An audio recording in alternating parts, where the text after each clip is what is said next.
ในการบรรยายครั้งนี้ จะขอโอกาสพูดถึงธรรมปริทัศน์หรือ Word Eye View อีกครั้งหนึ่งของผลที่จะได้รับจากการปฏิบัติ In today's talk, we'll take another bird's eye view at Buddhism, but today we'll look at it from the perspective of the fruits and benefits which we will receive from our practice of Dhamma. ในวงงานของพุทธบริษัทนี่เราก็ถือกันว่ามี Bird Eye View นี่อยู่3ชุดหรือ3วงด้วยกันคือวงที่1ก็เรื่องที่เราจะต้องศึกษาเล่าเรียนวงที่2ก็คือเรื่องที่เราจะต้องปฏิบัติวงที่3ก็คือเรื่องผลมันจะพึงได้รับจากการปฏิบัติโดยสมบูรณ์ In the circle of Buddhists, we have a general principle that there are 3 main perspectives to take on things. First of all, there is the Dhamma to be learned, to study. Second is the Dhamma that we must practice. And third is the Dhamma which we realize, the Dhamma which are the fruits of our practice. ที่ท่านทั้งหลายได้ยินอยู่เป็นประจำก็คือคำ3คำว่าปริยัติปฏิบัติปฏิเวทนี่แหละมันเรื่องความรู้เรื่องการปฏิบัติและเรื่องผลของการปฏิบัติ Or the Pali words for this, which are familiar for some of you, are Pariyati Dhamma, the Dhamma to be learned, Patibati Dhamma, the Dhamma to be practiced, and Pativeta Dhamma, the Dhamma to be penetrated and realized. ช่วงเวลาอันเล็กน้อยจะเป็นการบรรยายครั้งสุดท้ายนี่เราจะมองดูในลักษณะนั่นลักษณะปริทัศน์คือมองดูโดยทั่วๆไปเกี่ยวกับผลที่เราจะได้รับทั้งในเรื่องของการอยู่ในโลกนี้และการที่ออกไปจากโลกนี้ In the little time that we have today in this last lecture, we'd like to take a bird's eye view at the fruits to be received from practice. And we'll do so in 2 aspects. The fruits received while living in the world, and the fruits which are the nature being freed or getting freed of this world.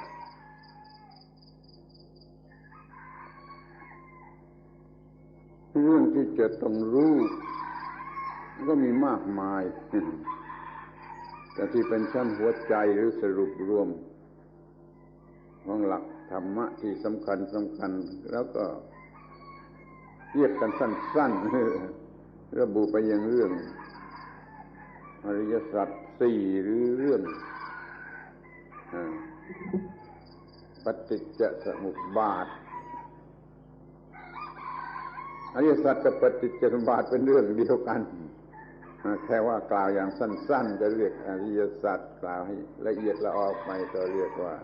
เรื่องปฏิจจสมุปบาท นี่เป็นเรื่องที่เราจะ ต้องรู้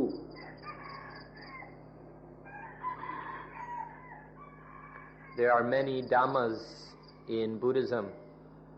but in general they can be summarized within the basic principles of the Four Noble Truths or dependent origination. In fact, these two are the same thing. If we speak more briefly, we call it the Four Noble Truths. But when we speak in greater detail, then it goes by the name of dependent origination, although the subject is basically the same. These are the dhammas to be learned. สำหรับเรื่องที่จะต้องปฏิบัติมันก็มีมากมายแต่เรามาระบุศึกษากันโดยเฉพาะคือเรื่องอานาปานสติปฏิบัติอานาปานสติโดยสมบูรณ์มันจะรวมทุกเรื่องเข้ามาไว้ทั้งหมดเป็นเรื่องไตรสิกขาก็ดีเรื่องอริยมรรคมีองค์8ก็ดีอะไรก็ดีมันจะมารวมอยู่ในคำว่าอานาปานสติ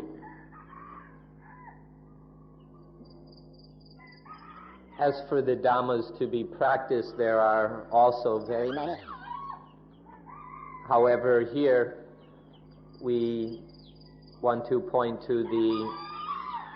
basic practice of anapanasati, mindfulness with breathing in and out. If we practiced anapanasati correctly and fully, then it will include all the other dhammas that need to be practiced, the Noble Eightfold Path, the 3 trainings, and so on. So this is the dhamma that we need to train in, the dhamma that needs to be practiced and developed. สำหรับผลของการปฏิบัตินั้นต้องแยกออกเป็น2 ส่วนจึงจะสมบูรณ์ คือส่วนที่เป็นความสุขความสงบเย็นที่ผู้นั้นจะได้รับนี่ก็ส่วนหนึ่งและส่วนที่เป็นประโยชน์ที่เขาจะทำประโยชน์ต่อไปกับผู้อื่นนั่นก็อีกส่วนหนึ่งทั้ง2 ส่วนนี้เรียกว่าความสงบเย็นและความเป็นประโยชน์นี่เป็นส่วนที่3 Then for the fruits of practice, we can distinguish 2 aspects to it. First of all is the coolness and peacefulness which the one who practices experiences and realizes. And then on the other hand is the benefits which that practitioner will develop for the sake of others.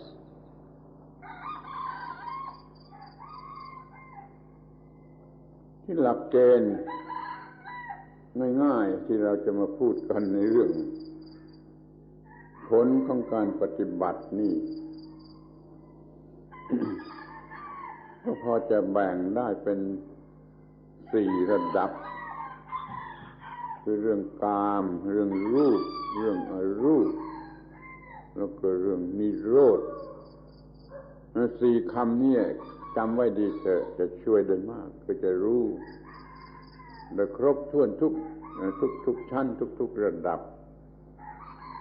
ทั้งในเรื่องปฏิบัติและผลของการปฏิบัติเราจะแยกเป็น4 เรื่องคือกามคือรูปอรูปและนิโรธ For more clarity in our understanding of things, it's helpful to distinguish 4 levels to things. These 4 levels are that of kama, or sensuality, rupa, materiality, arupa, non-materiality, and nirodha, quenching, cessation. Whether we're examining practice or the fruits of practice, to be able to make this distinction of these four levels: sensuality, materiality, non-materiality, and quenching, cessation. This will be very useful. ไอ้สามเรื่องแรกคือกามรูปอรูปนั้นเป็นเรื่องที่เป็นปัญหาที่ทำให้เกิดปัญหาทำให้เกิดความทุกข์ทำให้เกิดหน้าที่ที่เราจะต้องปฏิบัติเพื่อกำจัดปัญหาเหล่านั้นเสียนี่เรียกว่าฝ่ายที่มันจะต้องละหรือควบคุมมากกว่าส่วนเรื่องนิโรธนั้นมันเป็นที่สิ้นสุดแห่งปัญหาคือปัญหาเกี่ยวกับสิ่งทั้งสามนั้นมันหมดไป Amongst these four things, the first three are our problems, the things that we have attached to and turned into trouble. These three then are the things that we must study, understand, and let go of in order to solve our problems. The fourth, however, nirodha, or quenching, is the end of our problems. So it's fundamentally different than the first three. The first three are the bases of our problems, whereas the final one is the end of our problems. เป็นการบัญญัติของผู้ที่มีสติปัญญาที่จะบัญญัติกันมาตั้งแต่ก่อนพุทธกาลก็ได้สำหรับไอ้สี่คำนี้คือมนุษย์ที่มีสติปัญญาได้มองเห็นว่าในฝ่ายที่เรื่องโลกที่ยุ่งยากที่มีปัญหานั้นก็มีเรื่องสามเรื่องแรกถ้าหมดปัญหาก็เป็นเรื่องเหนือโลกก็คือเรื่องสุดท้ายแต่ทั้งสี่เรื่องนี้เป็นเรื่องตามธรรมชาติเป็นเรื่องตามธรรมชาติ These four things were laid down or proclaimed by some human beings of great intelligence and wisdom. They were previous to the Buddha, but nonetheless they obviously had good understanding of things. The first three matters are concerning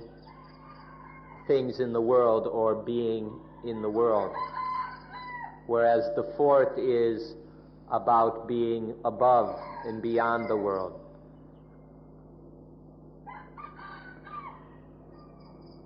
ถ้าเราจะไม่พูดอย่างเรื่องของธรรมะไม่พูดเป็นเรื่องของธรรมะพูดเป็นเรื่องของธรรมชาติล้วนๆนั่นก็คือลำดับแห่งจิตใจของมนุษย์ขอตั้งใจศึกษาเรื่องนี้ว่ามันเป็นเรื่องลำดับแห่งชีวิตของมนุษย์ที่มันจะต้องเลื่อนไปตามลำดับเป็นเรื่องกามเรื่องรูปเรื่องอรูปเรื่องนิโรธ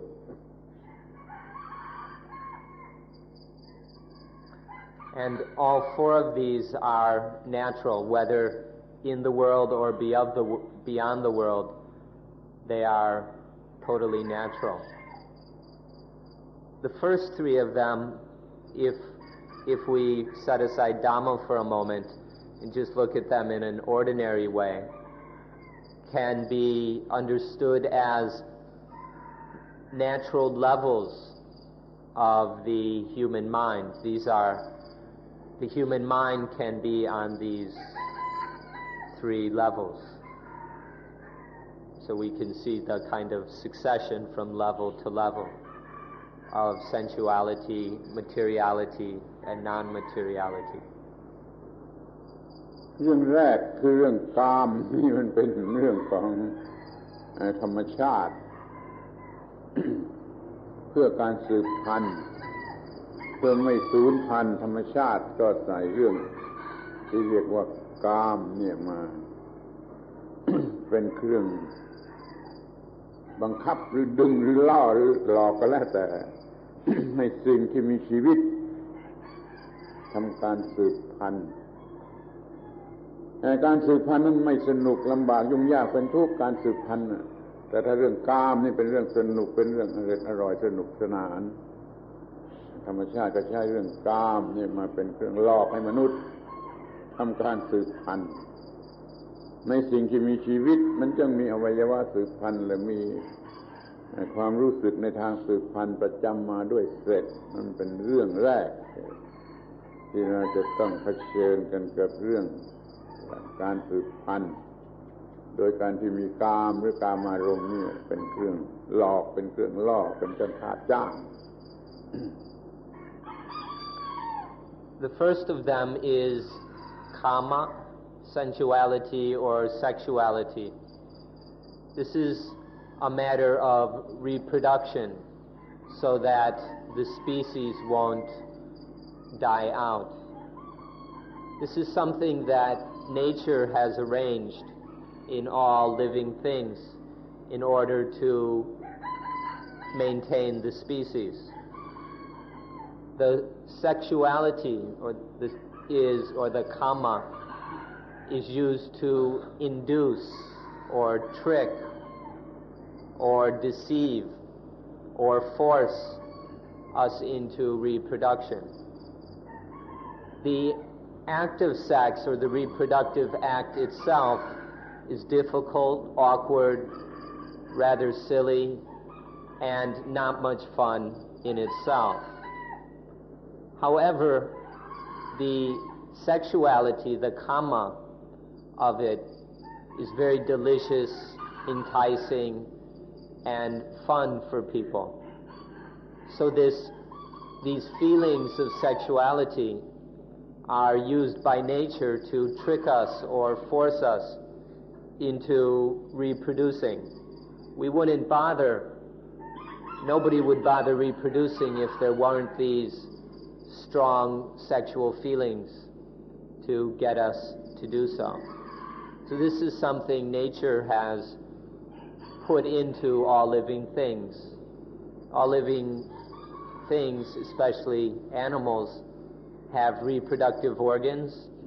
and then they have sexual feelings to trick them into using their reproductive organs. This is something nature has arranged. แม้ว่าคนพวกหนึ่งจะเห็นว่าเรื่องกามารมณ์เป็นเรื่องสูงสุดของมนุษย์บูชากามารมณ์กันพักหนึ่งก็มีพวกที่มีความเห็นสูงขึ้นไปว่ามันจะเรื่องกามารมณ์หรือเรื่องการสืบพันธุ์แล้วมันจะมีอะไรเหลืออยู่จึงมาถึงเรื่องที่สองคือเรื่องรูปธรรมหรือวัตถุธรรมล้วนๆไม่เกี่ยวกับกามารมณ์คือปัญหาของเราไม่เกี่ยวกับกามารมณ์แต่เกี่ยวกับวัตถุธรรมล้วนๆร่างกายล้วนๆข้าวของสิ่งของล้วนๆวัตถุล้วนๆซึ่งจะต้องให้มันเรียบร้อยไม่ให้มีปัญหาแล้วก็พอใจในสิ่งเหล่านี้ยิ่งกว่าที่เคยพอใจในกามารมณ์เรื่องที่สองมันจึงเป็นเรื่องรูปธรรมล้วนๆไม่เกี่ยวกับกามารมณ์ However, although there have been people who have thought that sex was the highest thing, there have been those who have looked carefully, honestly, and seen that if all we do is have sex, we won't really get anywhere. And so they've looked beyond sex. The next level then is that of pure materiality, just purely material things, the body on its own, or the material things and possessions which aren't caught up in or associated with sex, with sensuality. This is the level of rupa, of materiality. These are things that need to be dealt with properly, to be ordered and maintained in a convenient, untroublesome way. And then there comes a certain kind of satisfaction and contentment with the material things, whether our own body or possessions and so on. This is the second level. ที่ต่อมาพวกหนึ่งเห็นว่าไอ้เรื่องรูปธรรมล้วนๆนี่มันก็ยังต่ำไปยังหยาบไปสู้เรื่องที่ไม่มีรูปไม่ได้เขาจึงเลื่อนไปสนใจไอ้สิ่งที่ไม่มีรูปเช่นเดียวกับที่คนเราสนใจเรื่องเงินทองข้าวของทรัพย์สมบัติวัตถุต่างๆเสร็จแล้วต่อไปเห็นว่ายังเป็นเรื่องต่ำไปก็ไปสนใจเรื่องเกียรติยศชื่อเสียงสิ่งที่มันไม่มีรูปจึงไปอยู่ชั้นที่สามไม่มีรูปไม่เกี่ยวกับรูปแต่ก็ให้ความสงบสุขพอใจได้เหมือนกันโดยเหตุที่สูงไปกว่าก็จัดเป็นเรื่องที่สาม But then there are those who have seen that there's more than just materiality, and they've looked further beyond it to what we can call non-materiality or arupa. When we have seen that possessions, money, wealth, and so on have their problems and hassles, or when we just see that them as they are, then we see that there's something further. And then one looks to the level of non-materiality, or the formless level of things like fame, honor, beauty, and other non-material qualities, or we could say almost abstract things. These, in fact, are a higher level of pleasure and satisfaction. They provide a more lofty kind of joy and contentment than the material level. And so then some, looking beyond the material, turn their attention to the non-material, things like fame, honor, justice, and so on. นี่ต่อมาพวกที่สี่เห็นว่าทั้งสามเรื่องนี้ ยังเป็นเรื่องรบกวนน้อยนะไม่แบบใดก็แบบหนึ่งแบบใดก็แต่มันรบกวนเขาจึงเลื่อนไปหาไอ้ที่เนื้อไอ้สิ่งทั้งสามนี้ซึ่งจะไม่มีการรบกวน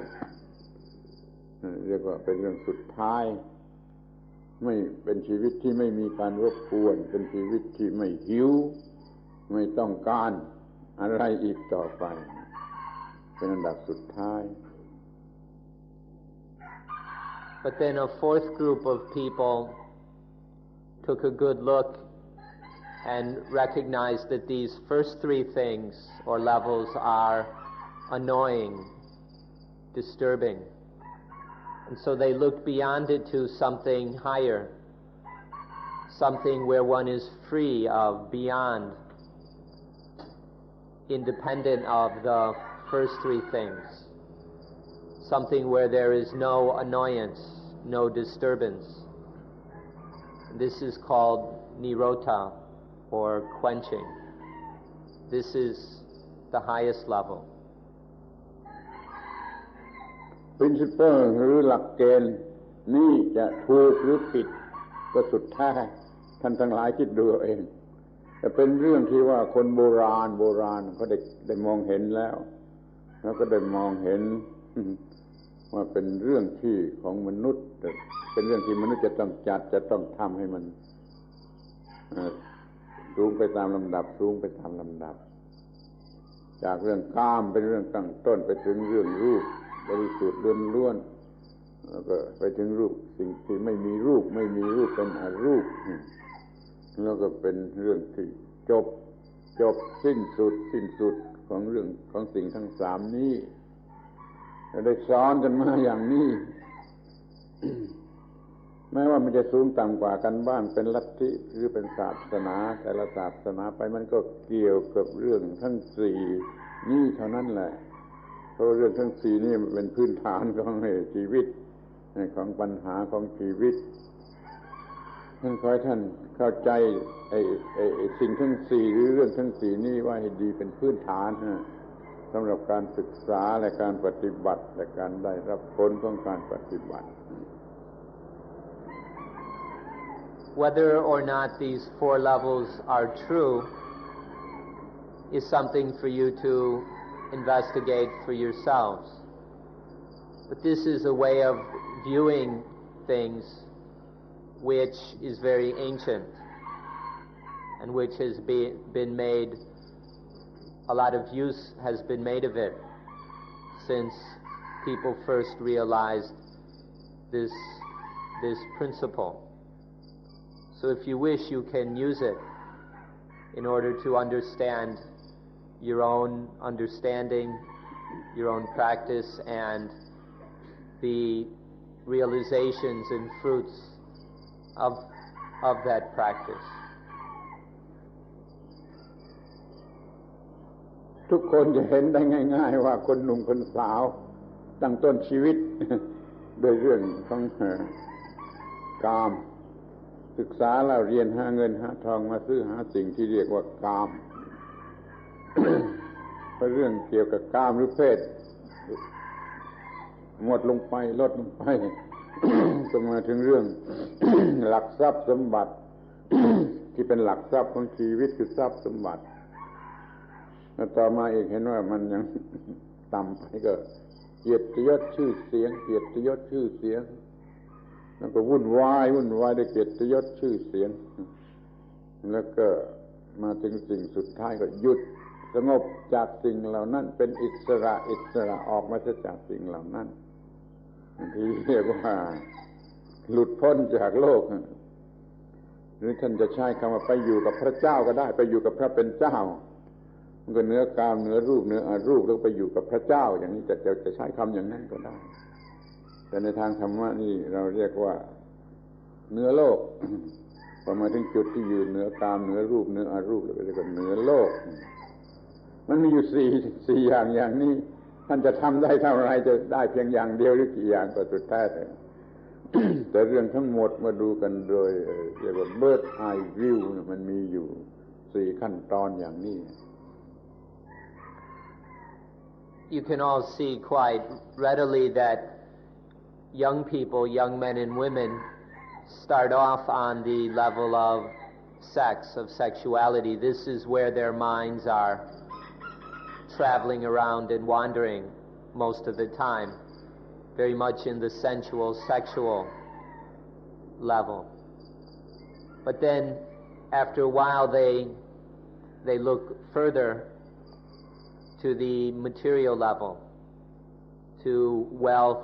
possessions, and material things like this, and they become more and more concerned with material things in a non-sensual way. And then, after a while, they look further,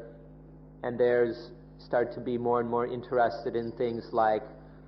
one's honor, one's reputation, and other non-material or formless things like that. But then finally, one goes even further. One sees that all of these first three are just worldly things, and they're disturbing. They can be a hassle. And so one stops. One stops the disturbing and the hassling. And then there is peace, there is freedom. This is the level of quenching or nirota. In Buddhism, we call it being above the world. Lokuttara, being above, beyond the world. If you prefer, you can call it living with God. But the meaning, it's not what we call it so much, but the meaning that when one is beyond sensuality and sex, beyond materiality, beyond even immateriality, when one no longer depends on and is no longer seeking pleasure from these first three levels, then that is in Buddhism called beyond the world, or Lokutara. This is where there's no more hassles, where there's peace and freedom. ทีนี้เราก็มาดูกันถึงความรู้สึกผลที่จะได้รับความพอใจที่จะได้รับจากสิ่งเหล่านี้เรื่องกามนี่ก็ให้ความพอใจไปตามแบบของกามซึ่งจะไม่ต้องอธิบายกันนักแล้วก็พอจะรู้จักกันได้เองเรื่องกามอารมณ์ทั้งหลายให้ความยินดีอย่างไรในโลกนี้แต่อย่าลืมว่ามันกัดถ้าไปยิ่งรักยิ่งยึดถือยิ่งพอใจมากมันก็กัดคือให้ความทุกข์กลับมาพร้อมกันด้วยนี่ประโยชน์ที่จะรับจากกามที่ไม่กามมีแต่รูปอันบริสุทธิ์มันก็ไม่กัดอย่างกามถ้าจะกัดมันก็กัดตามแบบของรูปบริสุทธิ์แต่มันกัดน้อยกว่ายังพอใจได้มากกว่าที่ถ้าสูงขึ้นไปถึงอรูปมันก็ยิ่งยังกัดแต่ว่าน้อยกว่าจนกว่าจะไปถึงไอ้นิโรธะหรือเหนือโลกุตระมันจึงจะไม่กัดเลยที่ต่ำกว่านั้นมันกัดเจ้าของไม่มากก็น้อยไปตามลำดับมันจะเป็นชีวิตชนิดที่กัดเจ้าของไปตามลำดับเรื่องกามเรื่องรูปเรื่องอรูปแต่ถ้าเนื้อไปเสียเป็นโลกุตระแล้วก็ไม่มีกัดนี่ธรรมชาติมันก็มีอยู่อย่างนี้ซึ่งเราควรจะมองเห็นในฐานะเป็นผลของการมีชีวิตและการปฏิบัติหน้าที่ต่างๆในชีวิตนี้มันจะมีผลเป็นลำดับอย่างนี้ Let's look at the pleasure or satisfaction that comes from these. The first level of sex and sensuality gives a kind of pleasure and satisfaction which all of you already know about, and so we need not explain it. Just think for a moment, though, of the kind of pleasure that comes from sex. And in doing so, don't forget that it bites, that that the satisfaction of sexuality bites its owner. Then there's the level of materiality, the body and material things, which is unconnected with sex. This bites less than the sexuality. It bites its owner a little less. There's a more refined kind of satisfaction and pleasure with material things. And then the immaterial level bites less still. There's a more refined, a calmer kind of pleasure and joy with immaterial things. But still it bites. These first three levels all will bite, although successively less so. But it's the fourth level, the level that's beyond the world, the transcendent level of nirodha, of quenching. This is the level where there's no biting, where the mind is free of sexuality, materiality, and non-materiality. And so there's no biting. This is where there is peace and freedom. In life, in human life, there are these four natural levels. The first three will bite, although successively less so. But it's only the fourth level where there's no biting at all. สามอย่างข้างต้นคือกามคือรูปคืออรูปสามอย่างข้างต้นนี้เป็นที่ตั้งแห่งความหิวแล้วก็จะต้องมีความหิว ในสิ่งทั้งสามนี้สิ่งทั้งสามนี้เป็นที่ตั้งแห่งความหิวแต่สิ่งที่สี่อันสุดท้ายคือนิโรธานั้นเนื้อความหิวไม่เกี่ยวกับความหิวเพราะมันรู้จักสิ่งทั้งสามนี้ดีจนมันไม่มีหิวคืออยากจะได้อยากจะมีความหิวเพราะเราจึงเห็นได้ว่าไอ้ชีวิตสามระดับที่ยังมีความหิวนี่เป็นของโลกธรรมดาไม่เหนือโลก แต่เมื่อรู้จักทั้งหมดนี่ดีแล้วไม่หิวหยุดหิวไม่มีหิวก็เรียกว่าเหนือโลกจึงแบ่งชีวิตเป็นชนิดที่ยังหิวอยู่ดิ้นรนไปต่อสู้ไปกับชีวิตอีกระดับหนึ่งไม่หิวไม่ต้องการอะไรไม่ต้องการอะไร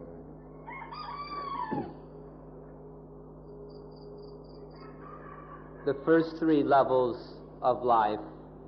the sexual, the material, and the non-material, are all levels in which there is hunger.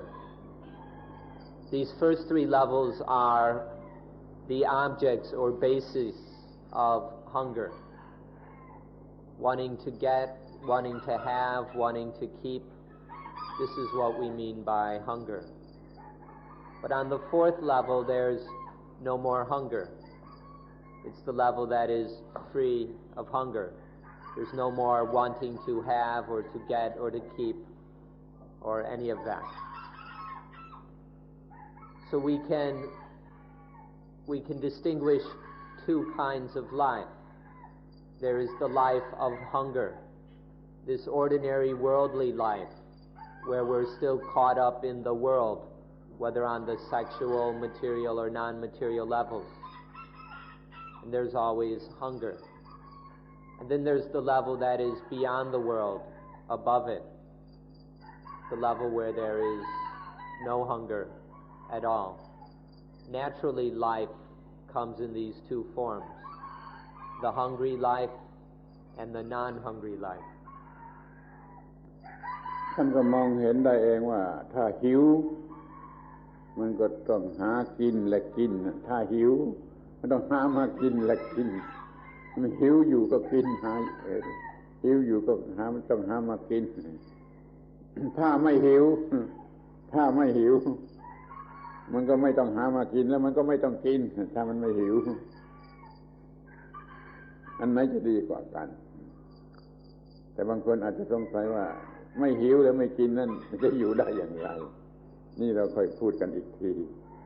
แต่เดี๋ยวนี้มาเปรียบเทียบดูว่าหิวหากินด้วยความหิวเรื่อยไปก็ว่าไม่หิวอะไรไม่ต่อสู้ดิ้นรนอะไรด้วยความหิวสองอย่างนี้อันไหนจะดีกว่ากัน In the life of hunger, one's existing all the time with hunger. And when there's hunger, we must find something to satisfy that hunger. And then we must consume, we must eat that thing. When we compare life to hunger, it's in this way. There are all the difficulties and hassles of living the life of hunger, under the power of hunger. But when there's no hunger, then we don't have to search for things to satisfy them, and we don't have to go through the difficult and messy business of consuming them. When the life of no hunger can just be peaceful. So which of the two is better? Which is more worthwhile? The life of hunger, of constantly struggling and fighting over the things to satisfy our hunger, or the life of non-hunger? Now some of you might be wondering, well, if there isn't any hunger, then how would we live? That will come to in a little bit. The question to look at now is, which is more worthwhile, which is more worthy of human life? The life of constant hunger and always struggling according to that hunger, or the life of no hunger not having to struggle. Which of these is more worthwhile? คำถามที่แคบเข้ามาก็จะถามแต่เพียงว่า เราจะมีชีวิตชนิดที่หิวและต้องกินอยู่ตลอดเวลากับชีวิตที่ไม่หิวไม่รู้สึกหิวไม่ต้องกินอยู่ตลอดเวลาสองอย่างนี้ไหนจะดีกว่ากัน To phrase the question more narrowly, we can ask, between the life of hunger where we must be eating all the time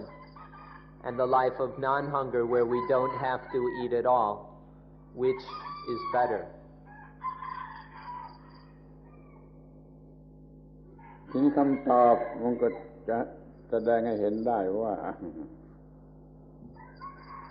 ถ้ามีชีวิตชนิดที่มีตัวตนมีเซลฟ์มีโซลมีตัวตนมีอีโกจิกคอนเซปต์ออฟอีโก้นี่มีตัวตนชีวิตนี้จะยังหิวและต้องกินต้องหิวอยู่ตลอดเวลา ถ้าเรามีชีวิตที่พ้นแล้วที่เหนือแล้วคือไม่มีความรู้สึกว่าตนไม่มีความรู้สึกว่าอัตตาว่าตัวตนนี่มันจะไม่มีตัวตนไม่มีตัวกูที่หิวหรือจะเป็นผู้กินมันมีแต่ระบบความรู้สึกของร่างกายและจิตใจระบบประสาทของร่างกายและจิตใจทำงานไปตามหน้าที่ไม่ต้องมีตัวตน อย่างที่เราขอร้องท่านทั้งหลายว่าจงเดินมาที่นี่โดยไม่ต้องมีผู้เดินจงทำอะไรโดยไม่ต้องมีตัวผู้ทำสรุปความว่าชีวิตที่ยังมีอัตตายังมีความรู้สึกว่าอัตตามีอุปาทานว่าอัตตายังต้องหิวต้องหากินต้องหิวแต่ชีวิตที่ไม่มีอัตตาไม่มีความยึดมั่นอัตตาว่าตัวตนแล้วจะไม่รู้สึกหิวชนิดนี้คือหิวโดยกิเลสหิวโดยความไม่รู้หิวโดยอวิชชานี่จะไม่มี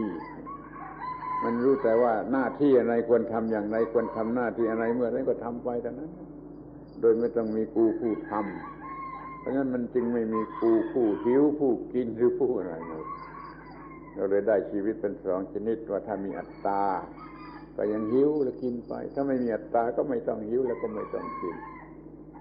แล้วก็เป็นสุขที่สุด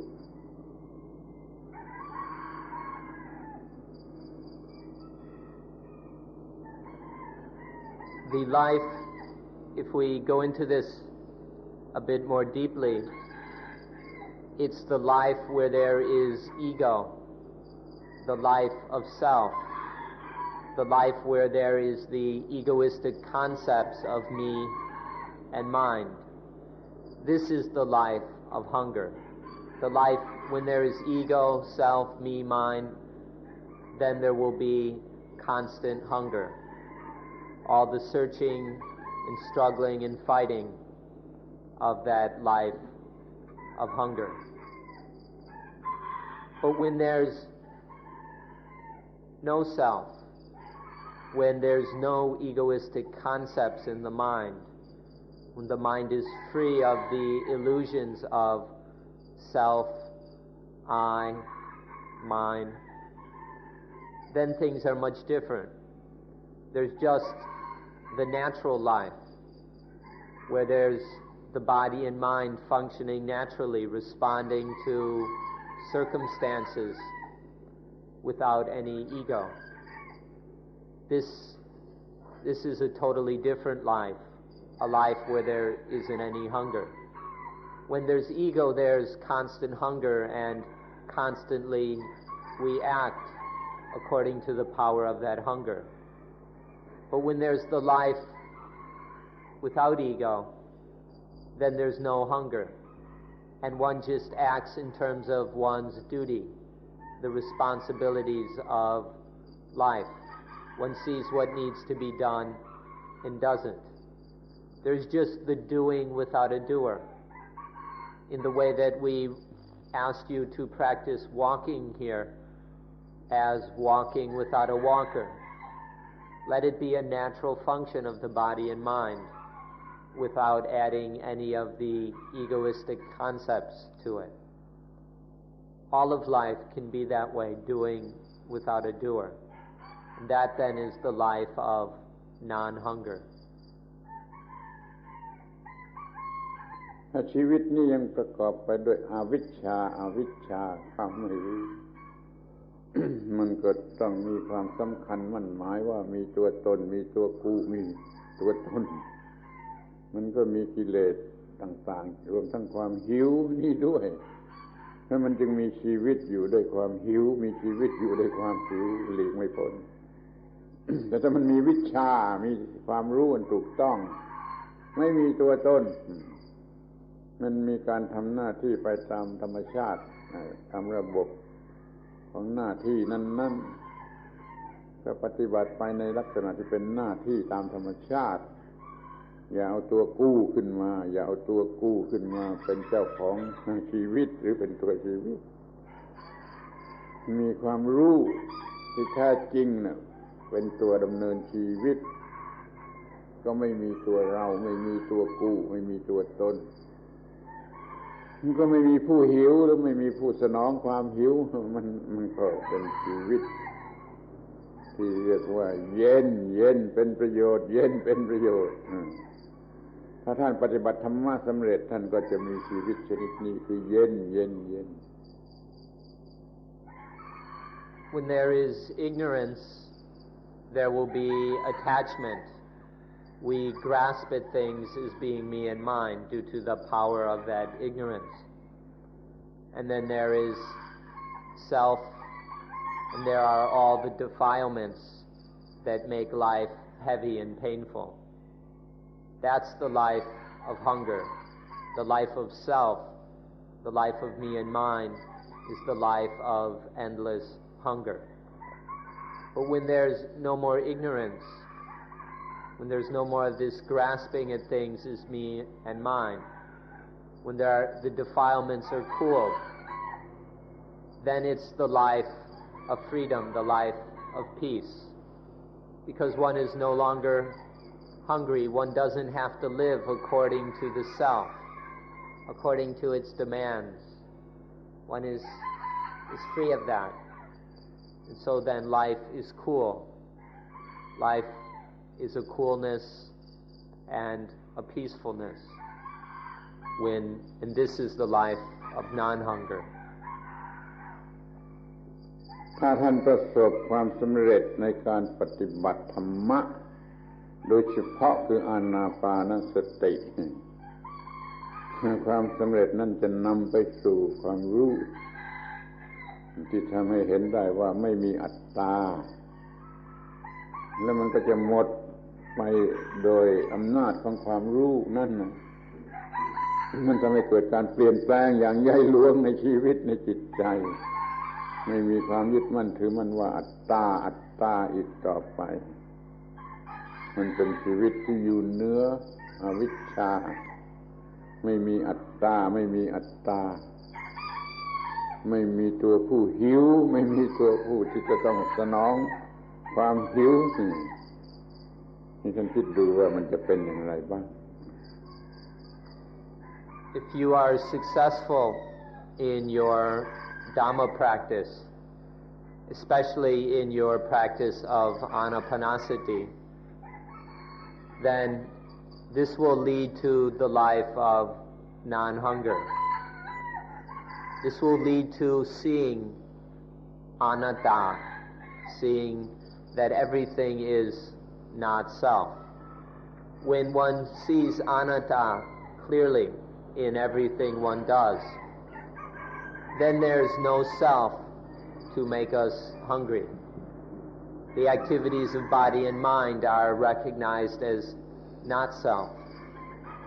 and so they aren't turned into problems. When everything is seen as not self, then life is non-hunger. What such a life might be like is well worth your consideration. We hope that you'll take a good look at it. บางคนมองไปในแง่ว่าถ้าไม่มีอัตตาไม่มีอัตตาแล้วมันก็เป็นความสูญเสียที่สูญเสียสูญสิ้นเนื้อประดาตัวเป็นแบ่งกรุ๊ปสีขึ้นมา เขาเลยไม่ต้องการในชีวิตชนิดที่ว่ามันไม่มีอัตตานะทั้งตามใจเขาที่เขาอยากมีอัตตาก็มีไปก็มีชีวิตที่หิวและกัดเจ้าของอยู่เรื่อยไปนี่เราต้องการชีวิตที่ไม่หิวคือไม่กัดเจ้าของเราก็ต้องถอนไอ้ต้นเหตุของมันคืออัตตาเอาความยึดมั่นถือมั่นattachment ว่าอัตตาออกไปจะได้ก็ไม่มีตัวผู้หิวหรือความทุกข์ที่เกี่ยวกับความหิวแล้วมีอะไรเหลือมีแต่การทำหน้าที่ไปด้วยสติปัญญาทำหน้าที่ไปด้วยสติปัญญาตลอดเวลาไม่มีปัญหาใดๆในชีวิตชนิดนี้นี่เราเรียกว่าชีวิตที่หลุดพ้นชีวิตที่อยู่เหนือปัญหาชีวิตที่ว่าเป็นผลเลิศของการปฏิบัติธรรมะขอให้มองเห็น Now, some people look at a life without self as being a waste, as being nothing, as being bankrupt. If they want to look at it that way, they're free to. And then they can go on living the life of hunger, the life of being bit, the life of heaviness and constant competition and struggle. If one wants to have the life of self, one is free to. It's one's own choice. But the life that is free of self, beyond self, that is a life where there's no more hunger, there's no more biting, no more heaviness. It's the life that is free. It's the life of simply doing one's duty. When there's no self left, all that remains is Dhamma, is duty. And one just does what needs to be done without any hunger, without any struggling, fighting, without any competition, and all that. ปัญหาลำบากยุ่งยากมันมีอยู่ที่ว่าในสัญชาตญาณ instinct ของสิ่งที่มีชีวิต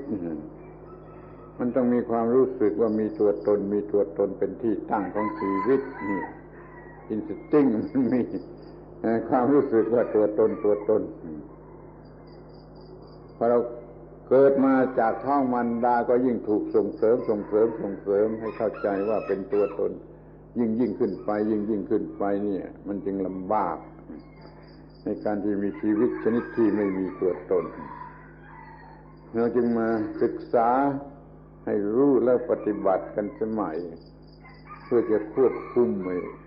มอินสติ้งให้มันหมดความยึดถือว่าตัวตนหรือถ้ามีตัวตนก็มีตัวตนแต่ที่จะไม่ยึดถือตัวตนที่ไม่ยึดถือเพราะว่าเท่ากับไม่มีตัวตน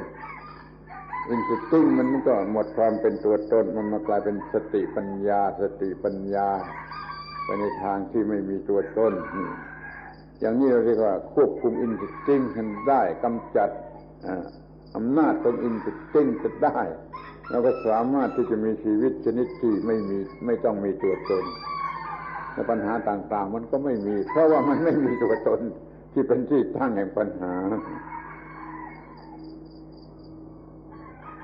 Now, something that creates a lot of difficulty in this matter is that in each of us, deep down, there is the instinct of self. In all living things, there is some instinct of self as the basis of life. And so when we are born, we have this instinct of self. And then as we grow and have more and more interaction with the world, then due to the power of ignorance, this instinct of self develops more and more into ego. However, it is possible to live without self. It is possible to be free of that instinct of self. Or another way of looking at it is to live keeping the instinct of self under control. Keep the instinct of self under control until it slowly fades away. If we deal with the instinct of self correctly, then slowly there will be more and more freedom from self. That's to live wisely, to live always doing one's duty, to live free of selfishness. So we all have this instinct of self, and if we're careless, it will just grow into more and more ego and selfishness. But if we are wise, we can contain that instinct of self and then slowly get free of it, be above it. So even if there is still some self, keep it under control. Don't let it turn into selfishness. บางท่านอาจจะรู้สึกว่านี่เป็นเรื่องใหม่แล้วเราก็มีชีวิตใหม่ที่ไม่มีอัตตาถูกแล้วท่านต้องรู้สึกว่าเป็นของใหม่เพราะท่านไม่เคยได้ยินไม่เคยได้มี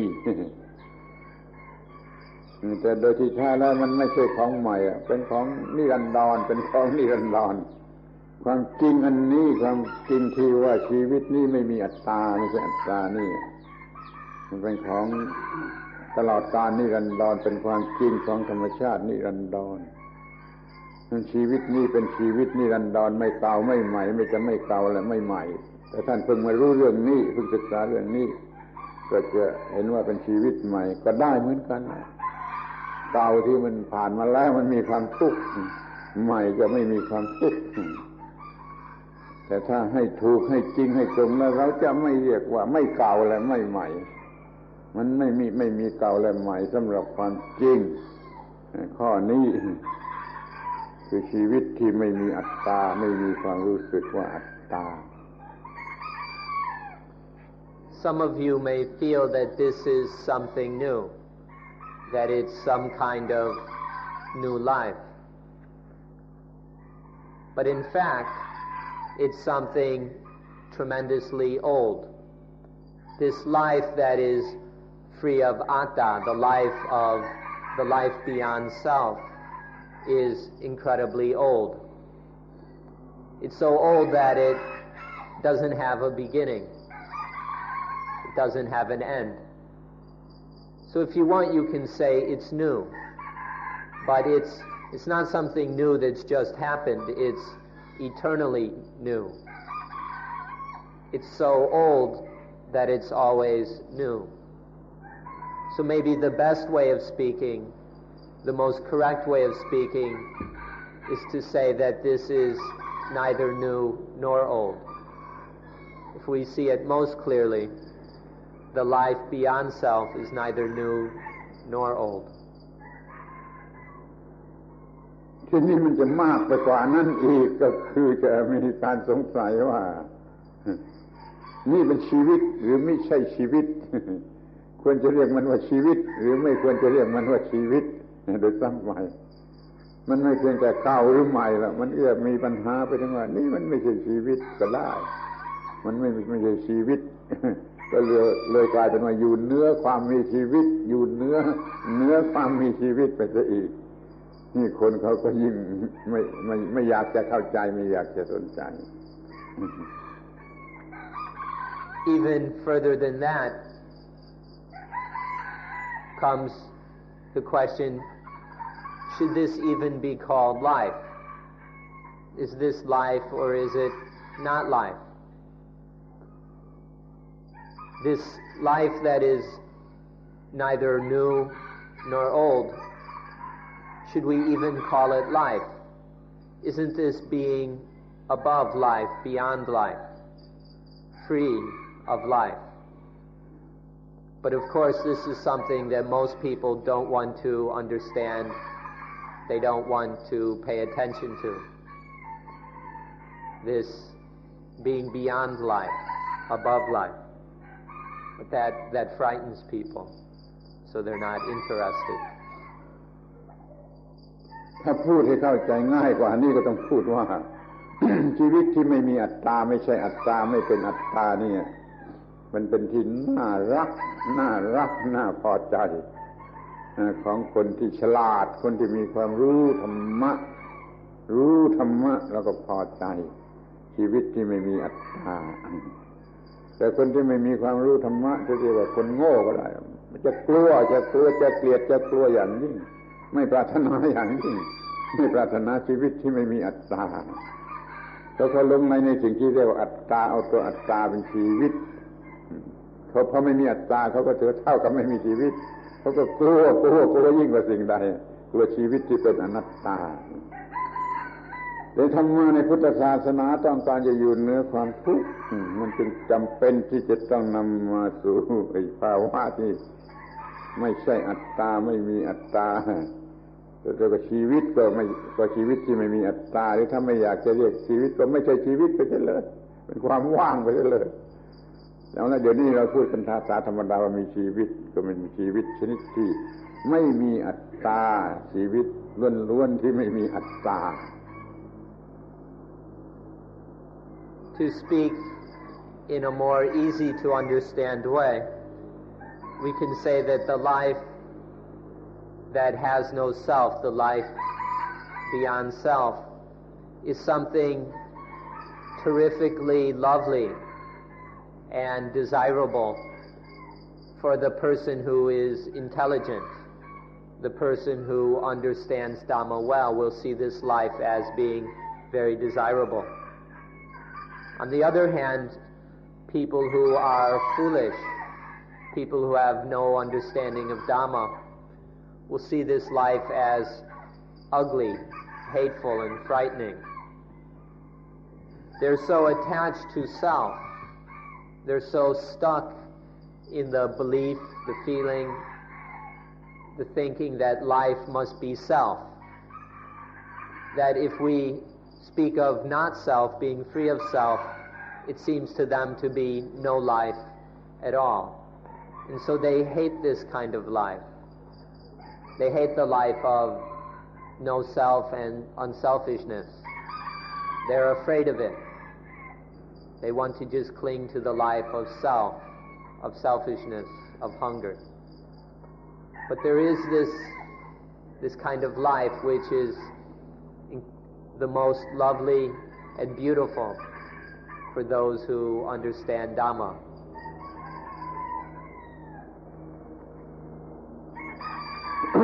คนในโลกนี้ที่เขาหลงไหลใน positiveness บรรดามีในโลกนี้เขายิ่งหลงไหลยิ่งรักยิ่งหลงไหลใน positiveness มากเท่าไรเขายิ่งเกลียดกลัวชีวิตอนัตตาเขายิ่งเกลียดกลัวอนัตตาเขาไม่อยากจะสูญเสียชีวิตที่เป็นอัตตานี่เขาหลงในสิ่งที่น่ารักน่าพอใจในโลกหรือความสุขที่เขาพอใจความสุขที่เขาพอใจเขายิ่งหลงไหลมากเท่าไรเขาก็ยิ่งเกลียดชีวิตที่เป็นอนัตตาไม่อยากจะศึกษาไม่อยากจะได้ยินว่าชีวิตนี้เป็นอนัตตา People who are infatuated with and obsessed with the positive in this world, the more obsessed they are with the positive, the more they hate the life of anatta. The more we find satisfaction and pleasure, the more we indulge in and are drunk on the positiveness in this world, on the kinds of happiness that people find in this world, the more we will cling to the life of self, the life of ego, and the more we will hate the life of not self, of anatta. ถ้าเราเป็นคนที่ไม่มี positiveness เราก็ไม่มี negativeness โดยเท่ากันนะไอ้ negative มันมีมาจาก positive เพราะไม่ได้ตามที่ต้องการของ positive มันก็มี negative ค พอไม่มี positive และ negative ก็พลอยไม่มีไปด้วยจึงไม่มีปัญหาอะไรเหลือเป็นชีวิตที่ไม่มีอัตตาเป็นชีวิตที่ไม่มีสิ่งที่มาหลอกให้หลงให้มีอัตตาเนี่ยผลสุดท้ายของการปฏิบัติธรรมะนำมาสู่ความมีชีวิตชนิดนี้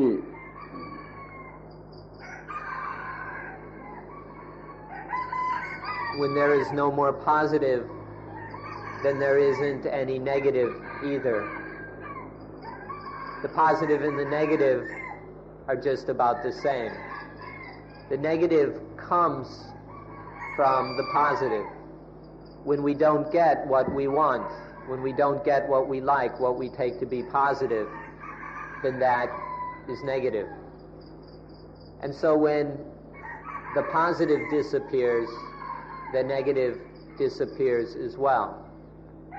And when there's neither positive nor negative, when there's no clinging to things in this way, then life is free. That is the life of not self. ถ้าท่านยังรู้สึกกลัวหรือเกลียดชีวิตอนัตตาท่านยังต้องศึกษาธรรมะต่อไปคือท่านยังไม่รู้อะไรที่เกี่ยวกับธรรมะท่านจึงเกลียดกลัวชีวิตชนิดอนัตตา ถ้าท่านรู้จักธรรมะของธรรมชาติโดยแท้จริงแล้วจะไม่มีความเกลียดหรือมีความรักคือมันไม่มีความเป็น positiveness หรือ negativeness. If you still despise or fear the life of anatta, then you don't really understand Dhamma. If you still have any fear or hatred towards the life of not self, then you're going to have to study Dhamma a lot more until you lose interest in the life of positive and negative. When you lose interest in the life of infatuation, obsession, and hunger. Until then, one hasn't really understood Dhamma, and one had better keep studying. ดังนั้นประโยชน์หรือคุณค่าอันสูงสุดของการศึกษาธรรมะปฏิบัติธรรมะมันก็มาอยู่ที่ตรงนี้คืออยู่เหนืออำนาจของ positive และ negative นี่เป็นอิสระเสรีที่สุดเป็นชีวิตที่เป็นอิสระเสรีที่สุดหลุดพ้นจากความผูกมัดทั้งปวงคอยมองเห็นข้อนี้มองเห็นข้อนี้ จะเชื่อมองเห็นประโยชน์อันสูงสุดของผลที่ได้รับจากการปฏิบัติธรรมะ So this life which is beyond positive and negative, this is the highest fruit, the highest benefit which one can attain in life. Through understanding and practicing Dhamma, it can lead us to this life which is totally beyond positive and negative. This is the life which is saved, which is liberated, the life of coolness, of not self. ผู้ที่พอใจหลงไหลในความสุข ที่เกิดมาจากกามก็ดีจากรูปก็ดีจากอรูปก็ดี นี่ยังเป็นคนโง่ที่หลงไหลอยู่ใน positive อยู่ใน positive อยู่ใต้อำนาจของ positive เขาจะต้องทนทุกข์เขาจะต้องมีความทุกข์เขาจะต้องมารู้ชัดเจนว่าเราจะไม่หลงความสุขมันเกิดมาจากกามหรือจากรูปหรือจากอรูปเราก็จะหมดปัญหามีผลดีที่สุดของการปฏิบัติธรรมะ The person who is still deceived by and looking for the happiness and pleasure which comes from sex, from materiality and from non-materiality is still a fool. This is the person who is still stupid and therefore must suffer the dukkha, the pain and the heaviness of this deception and infatuation. They haven't yet seen beyond to the highest level of life, where one no longer clings to or seeks the happiness from sex, materiality, and non-materiality. เราจะศึกษาจนเห็นว่า ความสุขความพอใจที่เกิดมาจากกามนี่ก็ไม่ไหวมันกัดเจ้าของที่เกิดมาจากทรัพย์สมบัติหรือรูปธรรมล้วนๆก็กัดเจ้าของที่เกิดมาจากเกียรติยศชื่อเสียงอรูปธรรมล้วนๆก็ยังกัดเจ้าของความสุขที่เกิดมาจากกามจากรูปจากอรูปยังกัดเจ้าของเราจึงจะไปสนใจในความสุขที่เหนือนั่นขึ้นไปคือเกิดมาจากนิโรธะไม่หลงไหลไม่กำหนัดยินดีในกามในรูปในอรูปภาษาธรรมะพูดอย่างนี้มีหลักเกณฑ์อย่างนี้ถ้าท่านสนใจก็เอาไปคิดไปนึกดูเถอะว่ามันจะเป็นชีวิตชนิดไหนสูงสุดสักเท่าไหร่อยู่เหนือปัญหาเหนือความทุกข์สักเท่าไหร่จะได้ชื่อว่าได้เห็นให้ประโยชน์อานิสงส์ของการปฏิบัติธรรมะเป็นผลสำเร็จหรือผลสำเร็จของการปฏิบัติธรรมะมันนำมาซึ่งสิ่งนี้ So we must study, must investigate to see that sex and sensuality is hopeless, that the happiness which it brings will always bite. And then we must investigate and study that the happiness that comes from wealth, from possessions, from material things is hopeless. It will always bite. And even the happiness that comes from reputation and fame and other non-material things, this too is hopeless. It will always bite. Only by studying that the happiness and pleasure of sex, materiality and non-materiality, until seeing how hopeless they are, how inherently painful and ugly they are. This is the only way that we will start to be interested in the joy of quenching, the joy of where there is the joy of non-ego. It's this last life, this last way of living, which is the highest level. But we won't care about it until we have seen how hopeless it is to seek pleasure and happiness in sex, materiality, and non-materiality. But if we begin to see that, then we start to take an interest in the life which is beyond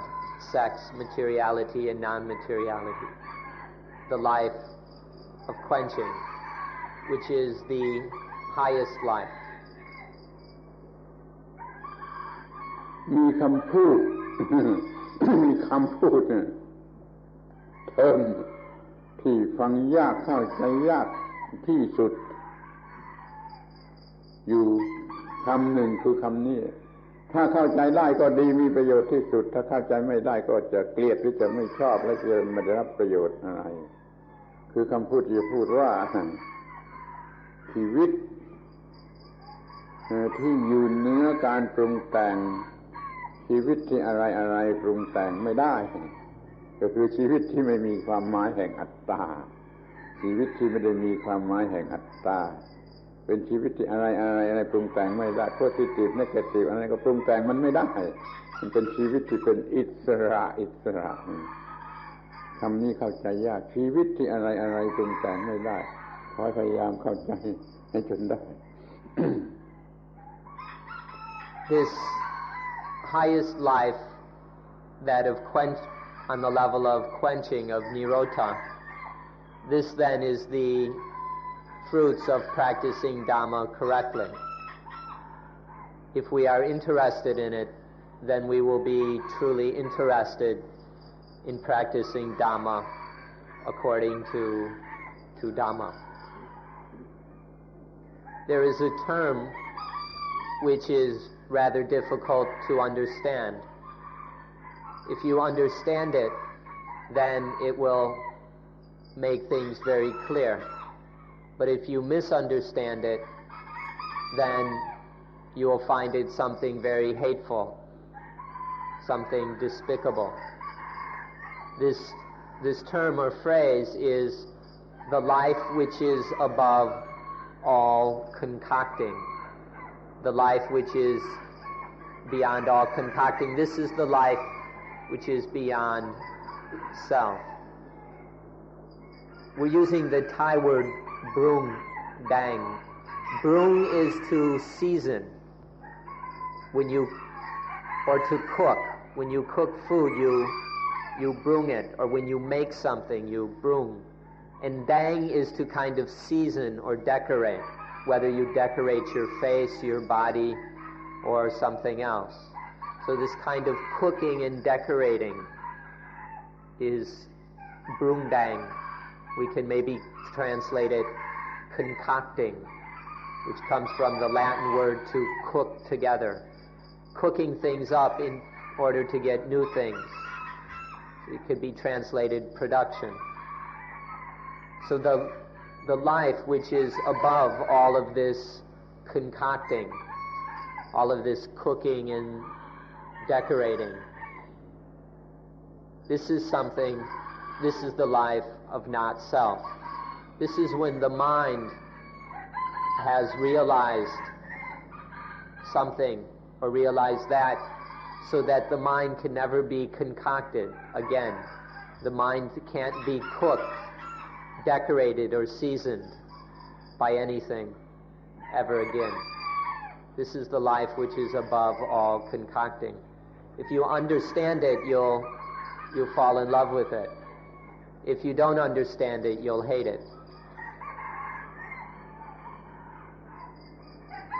บาลีคำบาลีเรียกว่าสังคตะสังคตะแปลว่าปรุงคำแปลภาษาอังกฤษนี่คงจะลำบากบ้างขอไปคิดดูเอง คือมันมีอะไร arrangement rearrangement rearrangement rearrangement เรื่อยไปไม่มีหยุดนี่มันก็ลักษณะที่เรียกว่าสังคตะคือปรุงเดี๋ยว positive ปรุงเดี๋ยว negative ปรุงเดี๋ยว neutral ปรุงทั้งนั้นเลยนี่ชีวิตนี้ไม่เป็นอิสระคือถูกปรุงมันจึงมีการเปลี่ยนแปลงอยู่เรื่อยเปลี่ยนแปลงในชนิดที่มันกัดเจ้าของอยู่เรื่อยไป The Pali word for this is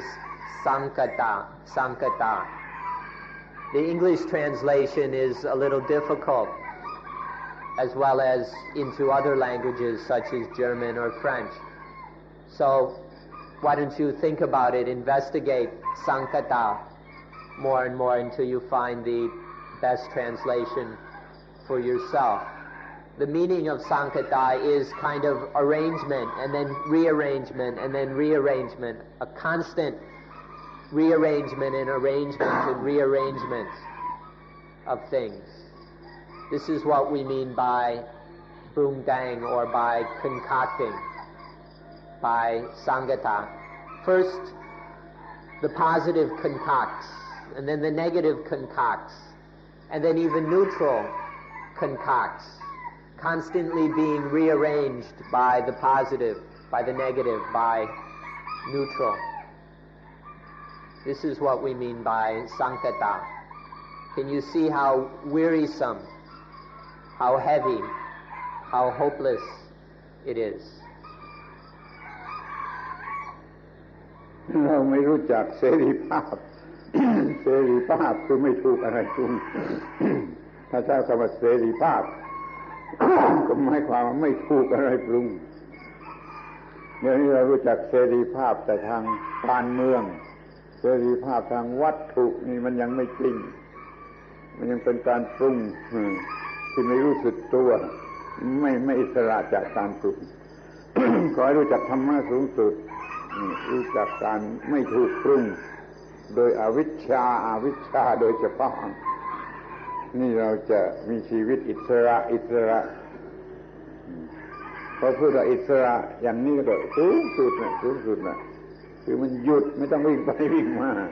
มันก็เย็นมันก็ไม่ร้อนมันก็ไม่ถูกกระทำหรือไม่ถูกอะไรกระทำแล้วก็ไม่กระทำอะไรให้มันยุ่ง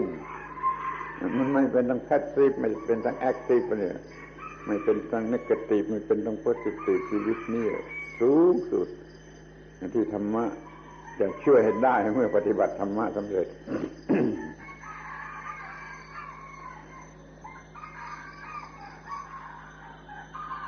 ผมลืมครับก็ขอให้ดูว่าเขาจำได้แล้วจำได้ดูเองที่มีอยู่ในชีวิต We don't even know what freedom is. We don't know what it is to be free of all the concocting, all the cooking and seasoning and rearranging. We think we know about political freedom or material freedom. But these kind of freedoms are freedoms in which there is still a lot of self, even if we're not conscious of it. There's still a lot of self, and so it's not yet free of dukkha. It's not yet free of the pain. It's not yet free of concocting. But real freedom is freedom from concocting, where freedom from being arranged and rearranged over and over again. This is a life which is neither passive nor active. If we're still passive or active, we're being arranged and rearranged. If we're still positive or negative, the concocting is still going on, but the highest life is neither active nor passive, neither positive nor negative. It's just free. It's simply free of all that concocting. ก็ได้พูดถึงคำว่า bird eye view ขอท่านอยู่สูงสุดแล้วก็มองดูเรื่องกามเป็นอย่างไรเรื่องรูปเรื่องล้วนเป็นอย่างไรเรื่องอารูปเรื่องล้วนเป็นอย่างไรที่จะเป็นเรื่องนิโรธท่านยังไม่เห็นท่านยังอาจจะไม่เห็นก็ได้แต่อาจจะมองดูได้ว่าถ้ามันตรงกันข้ามจากกามจากอารูปจากรูปจากอารูปตรงกันข้ามจากกามจากรูปจากอารูปมันจะเป็นอย่างไรท่านคงจะพอใจว่าออกไปฝั่งนู้นไม่มีกามไม่มีรูปไม่มีอารูปถ้าอยู่ที่ฝั่งนี้มันมีแต่กามรูปอารูปออกไปสู่ฝั่งโน้นเรียกว่าไม่มีกามไม่มีรูปไม่มีอารูปนั่นเราทำเบิดอายุอย่างกว้างขวางที่สุดความทุกข์ความไม่ทุกข์ความปรุงแต่งความไม่ปรุงแต่งทุกอย่างดูมันให้หมดแล้วก็จะพบว่าวิธีออกวิธีที่จะออกไปสู่ความไม่ถูกปรุงมันจะมีอยู่อย่างไร So we've spoken of a bird's eye view, by which we mean to be way up high like a bird, so that we can have a broad perspective of things. And so from this bird's eye view, would you please take a good look at what sexuality is like, what materiality is like, and what non-materiality is like. Take a good look at them. You may not be able to see nirota, the quenching, but you should be able to see kama, sex, rupa, materiality, and arupa, non-materiality. And then you'll be able to understand nirota as that which is the opposite of all this concocting, all the arranging and rearranging of sex, materiality, and non-materiality. Nirota is that which is freedom from that concocting, being above, being untouched, unmoved, unaffected by all that concocting. So please take a bird's eye view at these things. มันมีสิ่งที่น่าขันหรือน่าหัวเราะ พอเรามีความทุกข์เราก็รู้สึกเป็นทุกข์ เดือดร้อนเลยเป็นทุกข์ แต่พอเวลาที่ไม่มีความทุกข์เราก็ไม่รู้สึกอะไรเลยเราไม่รู้สึกอะไรเลยเวลาที่เราไม่มีความทุกข์เราจึงไม่รู้จักไอ้ความไม่มีทุกข์เพราะว่าเราไม่ได้สนใจเราสนใจแต่จะไปหาไอ้ความสุขทางกามทางรูปทางอรูปแล้วมันก็กัดเอาเราก็รู้ว่ามันกัดเอาแล้วเป็นทุกข์แต่เราก็ยังไม่สนใจว่าถ้ามันไม่มีความทุกข์คือไม่ถูกอะไรกัดนี่จะเป็นอย่างไรนี่มันหน้าหัวหรือหน้าคันอยู่ที่ตรงนี้ที่เราไม่รู้จักความไม่มีทุกข์หรือความดับทุกข์เราจะรู้จักแต่เรื่องความทุกข์แล้วก็รู้จักไม่จริงรู้จักผิดรู้จักถ้ามันถูกมันหลอกให้หลงในความทุกข์เราจึงไปหลงรักในความทุกข์นี่คือสิ่งที่น่าขันน่าแปลกประหลาดน่าขันที่สุดที่ว่าสัตว์ทั้งหลายหลงไหลในความทุกข์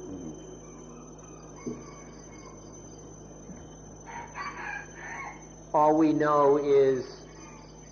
dukkha. When we experience dukkha, we feel it,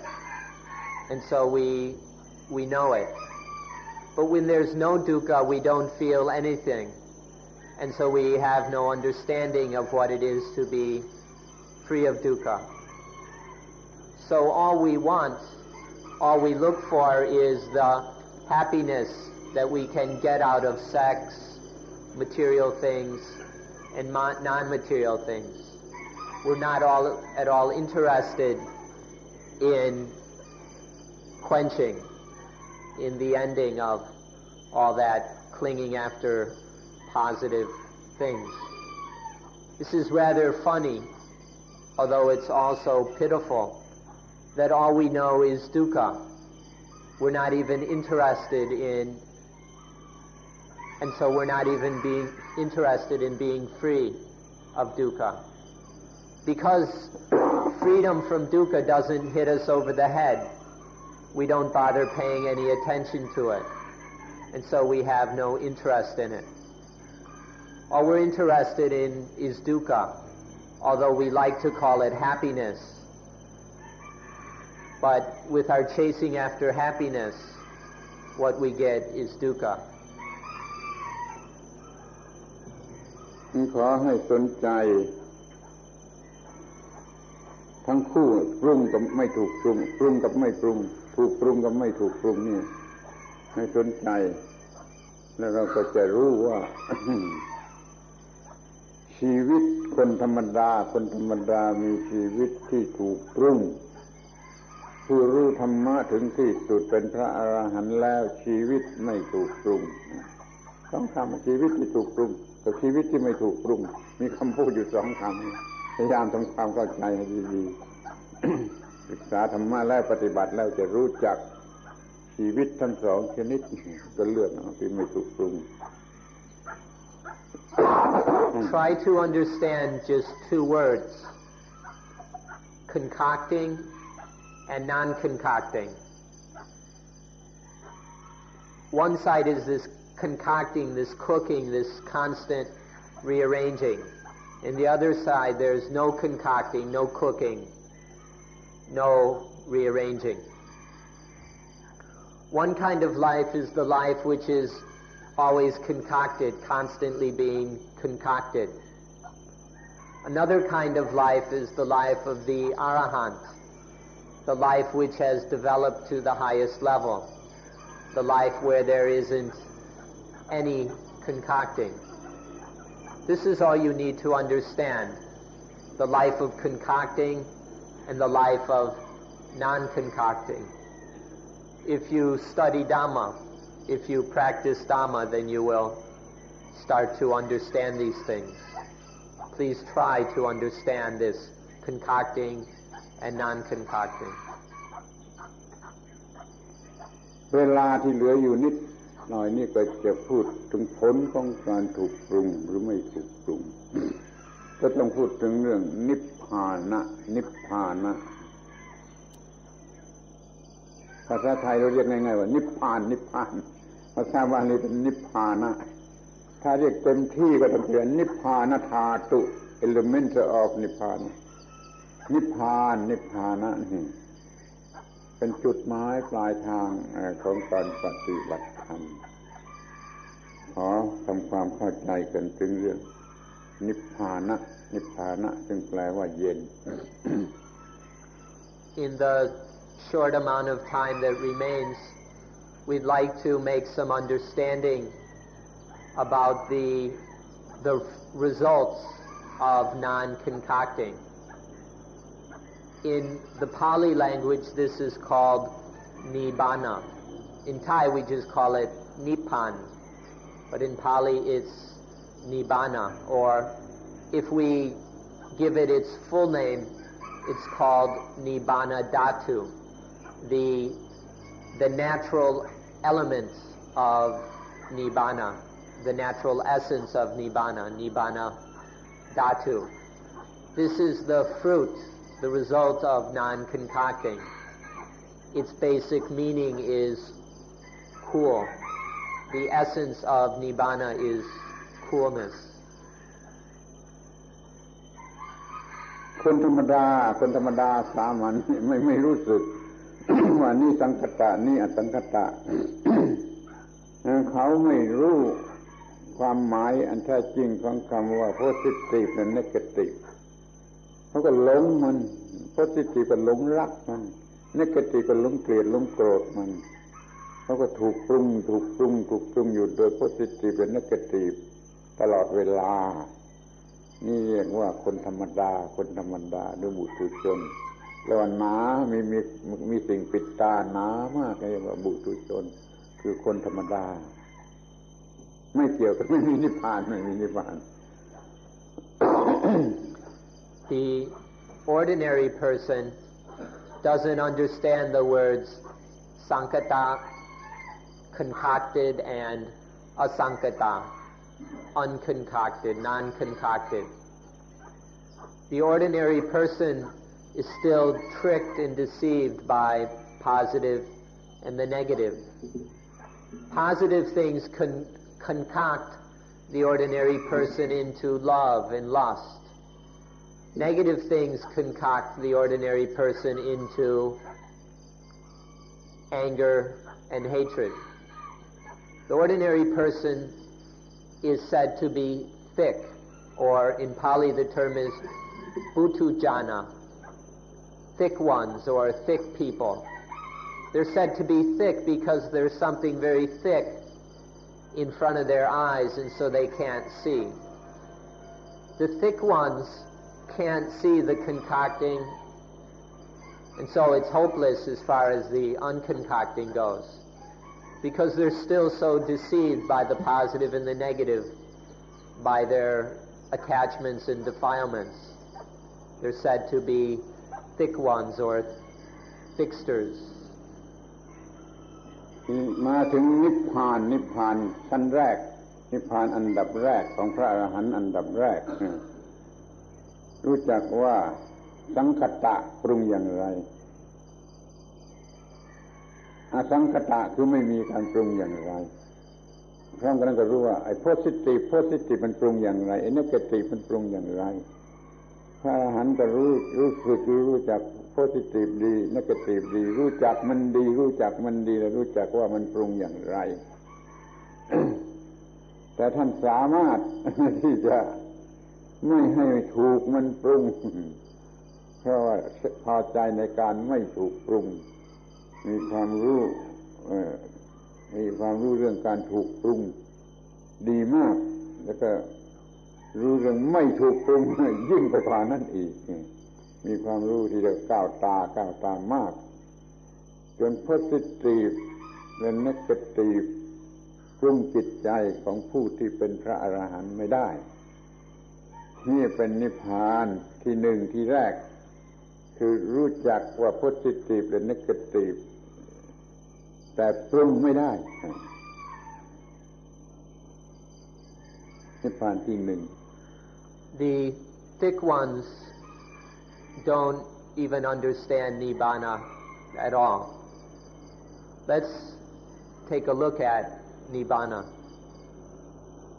The first level of Nibbana is that of the Arahant who thoroughly understands what it is to be concocted and what it is to be non-concocted. The Arahant, thoroughly understanding concocting and non-concocting, still knows what it is to be concocted or rearranged by the positive, to be concocted or rearranged by the negative.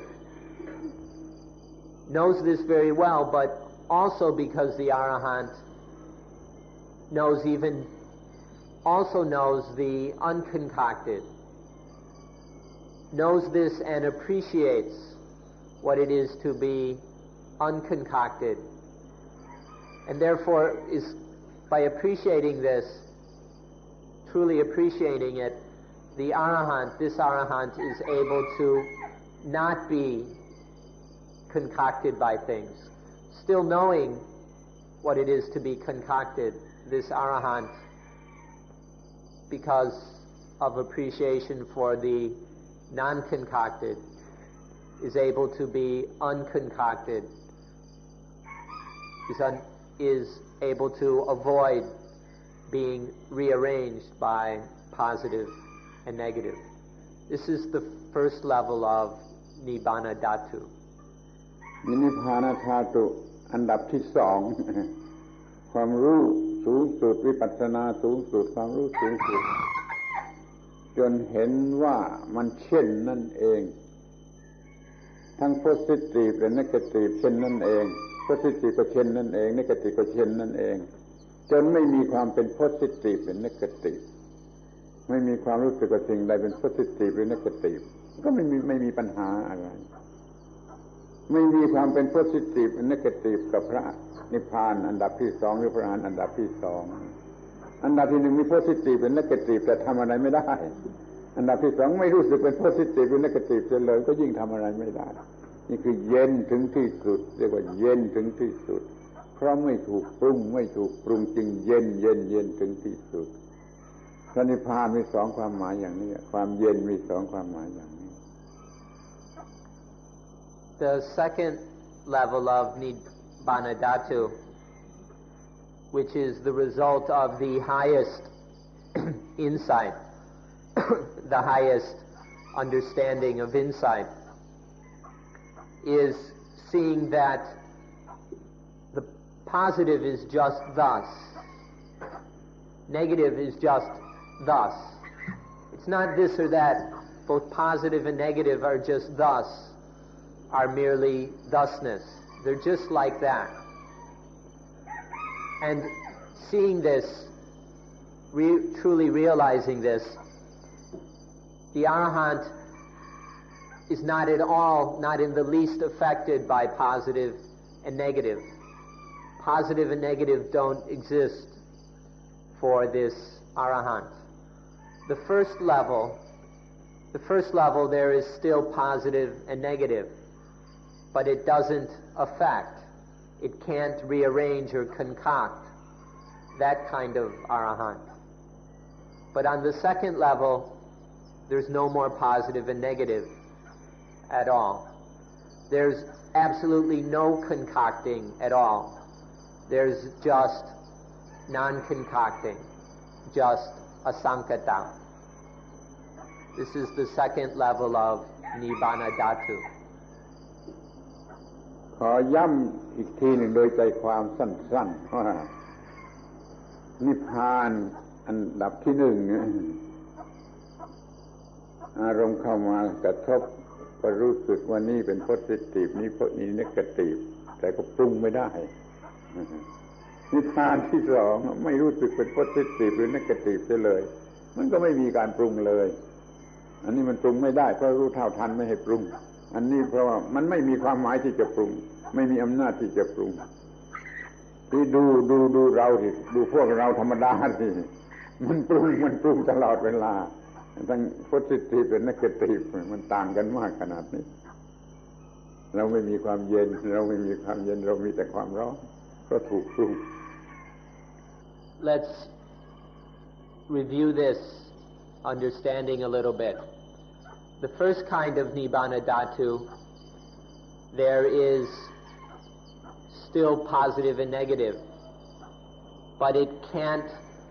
concoct the mind. But there's still experience of positive and negative, but it can't concoct the mind. The second kind of Nibbana Dhatu, there's no positive and negative, so there's no concocting at all. The first level, there's positive and negative, but it can't concoct the mind. There's concocting, but it's not rearranging the mind. In the second kind, there's no concocting at all. There's no rearranging at all. So there are these two levels of Nibbana Dhatu. Now take a look at ourselves. Look at ourselves right here. All there is concocting and rearranging all the time. Because we don't understand these things, things are being constantly concocted and rearranged, constantly cooked and stewed. And so there's no coolness. There's just heat. But I view อีกทีหนึ่งดูบุถุชนถูกปรุงอยู่เรื่อยถูกปรุงอยู่เรื่อยเหมือนเขาเอาใส่ครกแล้วก็ตำอย่างนี้เรื่อยไปบุถุชนเป็นอย่างนี้ที่พระอรหันต์ประเภทที่หนึ่งสิ่งเหล่านั้นน่ะสิ่งที่จะปรุงpositive negative มารออยู่ต่อหน้าก็ปรุงไม่ได้ปรุงท่านไม่ได้เพราะท่านรู้จักมันดีจนมันปรุงไม่ได้ที่พระอรหันต์ประเภทที่สองไม่มีสิ่งใดที่จะเป็นpositiveหรือเป็นnegativeแก่ท่านได้ท่านจึงอิสระสูงสุดเย็นถึงที่สุดนิพพานคือไม่ถูกปรุงธรรมดาคนธรรมดาก็คือถูกปรุงมันก็มีสองอย่างเท่านี้เราก็ดูเองเราอยู่ในพวกไหนเท่าไหนกี่มากน้อยอยู่ในพวกควรจะจัดอยู่ในพวกไหนกี่มากน้อยนี่เบิร์ดไอวิวดูกันทีเดียวว่าบุตุชนเป็นอย่างนี้พระอรหันต์เป็นอย่างนี้ Let's take one more bird's eye view at this. First, there's the ordinary people, the fixters, who are being constantly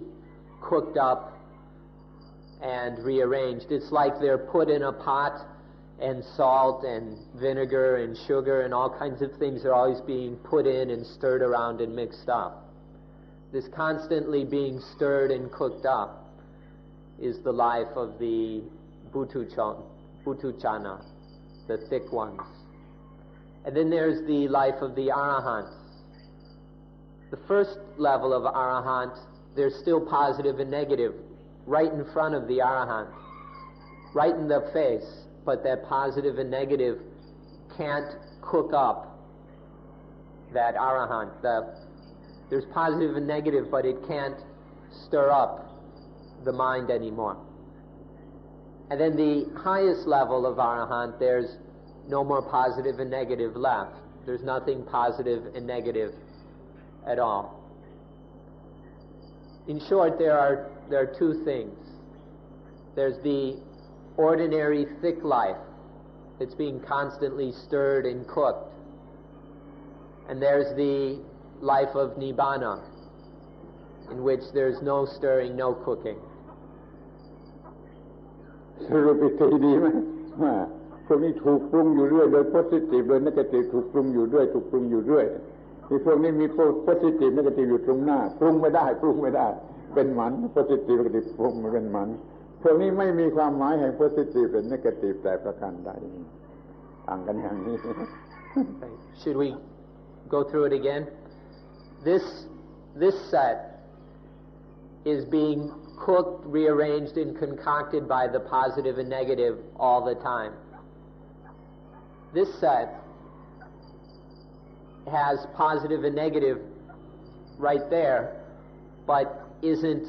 cooked or concocted by that positive and negative. And for this set, there's no positive and negative at all. There's no positive and negative value or meaning. for the last. Bird eye view ของผลการปฏิบัติธรรมะแล้วได้รับผลอย่างไรคือแบ่งออกเป็นอย่างนี้ดูกันทั้ง3อย่างนี้เป็น bird eye view ที่ดีที่สุดที่ถูกต้องที่สุดที่ควรจะได้เห็นที่สุด So a bird's eye view of the fruits of Dhamma practice are like this. This is the most correct, the best kind of understanding that we ought to try and understand, to have this full perspective on the results of Dhamma practice. ขอบพระคุณท่านทั้งหลายเป็นผู้อดทนเป็นผู้ฟังที่ดีเป็นผู้ฟังที่ดี2 ชั่วโมงแล้วขอบคุณเป็นผู้ฟังที่ดีขอยุติการบรรยายและขอปิดประชุม So finally, thank you all for being good listeners. Thank you for listening well for 2 hours. That's all for today. This talk and meeting is closed.